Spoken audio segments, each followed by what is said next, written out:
nii, tegin väikse treeningu sellel trenažööril ka ära ja nüüd oleme liikunud edasi Mystique rataste juurde ja püüdsin kinni siit Mystique disaineri Asmo, tere Asmo! Tervist! No nii, meil on siin näha väga šefid rattad, kas need on sinu disainitud?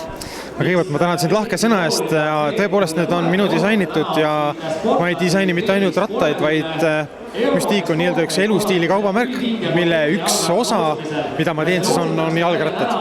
Palju teil neid jalgrattaid on? Kas ongi kogu ekipaaž on väljas siin rattalaadal praegu? Need on need, mis mul on nii-öelda veel enda kätte jäänud, et eks mul on päris palju juba maha ka müünud neid. Mis siis on teie selline trademark nii-öelda rataste disaini puhul? Üks asi on sõidumugavus ja teine asi on hea väljanägemine. Et on võimalik kulgeda ka hästi hea välja nähes. Kuidas sa siis testid seda mugavust? Kas sa testid seda iseenda peal või sul lased kellelgi teisel testida või siis sa... See sõltub kliendist, et aga üldiselt on jah, tegelikult selle sõidumugavuse saab kliendi järgi paika panna, et aga üldiselt ma testin ikkagi ise, jah. Nii et iga klient tuleb, oletame, mina tahaks endale ratast, tulen, pöördun teie poole ja ütlen, et mis on mu soovid.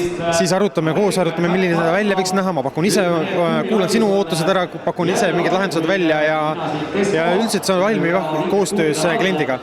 No nii, aga kui me vaatame nüüd iga ratast siin näiteks erinevalt, mis on selle meie keskmise siin vahel ratta lugu?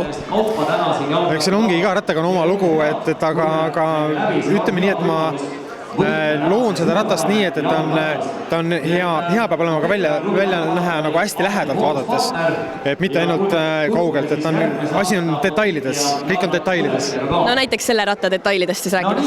No tal on väga spetsial alumiiniumdetailid, mis ma olen otsast lõpuni ise teinud, et esituli, siis tagatuli, need on täiesti oma looming on need jalgratta jalad ka, et see on ja siis muidugi käiguvahetaja, ma kasutan kasutan Novinci käiguvahetaja, see on ilma astmeteta käiguvahetaja, mis ütleme nii, et kui sa seda proovida saad, siis enam teisi asju ei taha, et see on hästi mugav.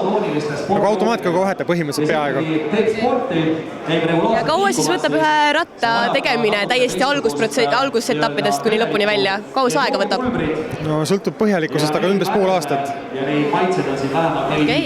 Ja mis te siis täna siin rattalaadal, mis eesmärk teil siin on täna? Eesmärk ei ole kusjuures mitte kaupa maha võia, vaid populariseerida seda ise ehitamise kultuuri.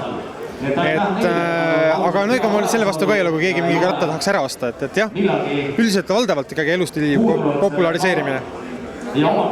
Mis hinnaklassi need rattad üldse jäävad?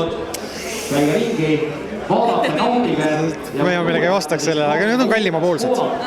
Aga soovin siis edu ja soovin eelkõige edu siis jah, selle rattastiili edendamise puhul. Aitäh sulle!